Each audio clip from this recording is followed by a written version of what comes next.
Сәлеметсіздер ме? Бүгінгі біздің тақырыбымыз ыдыс пен қаптамалардың классификациялық белгілері. Ыдыс пен қаптама дегеніміз кез келген өнімді сақтау, тасымалдау және тұтынушыға ұсыну үшін маңызды элементтер болып табылады. Олардың түрлері көп және әрқайсысы белгілі бір талаптарға сай жасалады. Ыдыс пен қаптамаларды бірнеше классификациялық белгілері бойынша ажыратуға болады. Бірінші, ол қолдану мақсатына байланысты, яғни ыдыс пен қаптама ең алдымен тұтынушылық және тасымалдау болып бөлінеді. Тұтынушылық қаптама дегеніміз ол тауарды сатып алушыға ұсынуға арналған. Бұл дүкендерде сатылатын тағам, косметика, дәрі-дәрмек және басқа да өнімдер үшін пайдаланылады. Тасымалдау қаптамасы өнімді үлкен көлемде тасымалдау мен сақтау үшін қажет. Мұндай қаптамалар көбіне берік әрі қорғаныш қабілеті жоғары материалдан жасалады. Ал өндірістік қаптама дегеніміз өнім өндірісінде қолданылатын шикізат пен жартылай фабрикаттарды сақтау және де тасымалдауға арналған ыдыстар болып табылады. Екінші, материал түріне қарай қаптамалар мен ыдыстар шыны қаптама, пластик қаптама, металл қаптама және де картон және қағаз қаптама болып бөлінеді. Шыны қаптама дегеніміз ол экологиялық таза, бірақ сынғыш болып келеді. Ол сусындар, парфюмерия және медицина өнімдері үшін қолданылады. Пластик қаптама дегеніміз жеңіл әрі арзан және әртүрлі формада жасалуы мүмкін. Тағам өнімдерінен бастап тұрмыстық химияға дейін кеңінен қолданылады.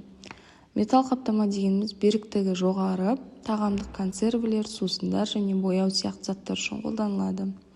Картон және қағаз қаптама ол экологиялық таза және де кондитер өнімдері, фастфуд, дәрі-дәрмек және киімдер үшін кеңінен қолданылады. Пайдалану ұзақтылығына байланысты бір реттік қаптама өнімді бір рет пайдалануға арналған. Бұл пластик қаптамалар және де қағаз стакандар, картон қораптар және полиэтилен пакеттер болуы мүмкін. Ал көп реттік қаптама дегеніміз қайта пайдалануға арналған ыдыстар, мысалы шыны бөтелкелер, металл бөтелкелер және де пластик контейнерлер. Және де құрылымдық ерекшеліктеріне қарай олар қатты қаптама, жартылай қатты қаптама және жұмсақ қаптама болып бөлінеді. Қатты қаптама дегеніміз ол пішіні өзгермейтін берік материалдан жасалады. Мысалы шыны банкалар, металл қораптар және де пластик контейнерлер. Жартылай қатты қаптама белгілі бір пішінді ұстай алатын, бірақ қатты қысымға төзімді емес қаптамалар. Мысалы картон қаптамалар жұмсақ пластиктен жасалған контейнерлер болады. Ал жұмсақ қаптамада икемді материалдан жасалып, пішіні өнімге байланысты өзгереді және де оған полиэтилен пакеттер, пленка, фольга және де қағаз орамалар жатады.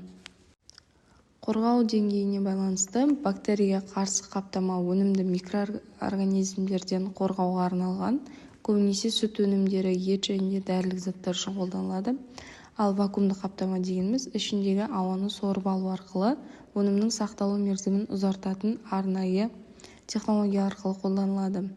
Газды ортадағы қаптама дегеніміз ол өнімнің сапасын сақтау үшін ішіне белгілі бір газ толтырылған қаптама түрі, көбінесе ет, көкөніс және де жемістер үшін пайдаланылады. Ал соққыға төзімді қаптама дегеніміз өнімді механикалық зақымданудан қорғайтын берік материалдан жасалады. Экологиялық қасиеттеріне қарай қайта өңделетін қаптама және де биологиялық ыдырайтын қаптама болып бөлінеді. Қайта өңделетін қаптама дегеніміз қайта өңдеуге жарамды материалдардан жасалады және де экологиялық таза қаптама болып келеді. Оларға қағаз, әйнек, металл және кейбір пластик түрлері жатады. Ал биологиялық ыдырайтын қаптама дегеніміз табиғи ортада оңай ыдырайды және де экологиялық зияны жоқ материалдардан жасалады. Қорытындылай келе айтарымыз, ыдыс пен қаптамалар өнімнің сапасы мен сақталу мерзіміне тікелей әсер етеді. Оларды дұрыс таңдау өнімнің қауіпсіздігін қамтамасыз ету, логистикалық шығындарды азайту және экологиялық мәселелерді шешудің маңызды бөлігі болып табылады. Қазіргі кезде экологиялық таза, қайта өңделетін және ыдырайтын қаптамаларға сұраныс артып келеді. Бұл болашақта қаптама индустриясының басты бағыты болмақ. Бүгінгі біздің ыдыс пен қаптамалардың классификациялық белгілері тақырыбына арналған видеомыз аяқталды. Назар қойып тыңдағандарыңызға рахмет.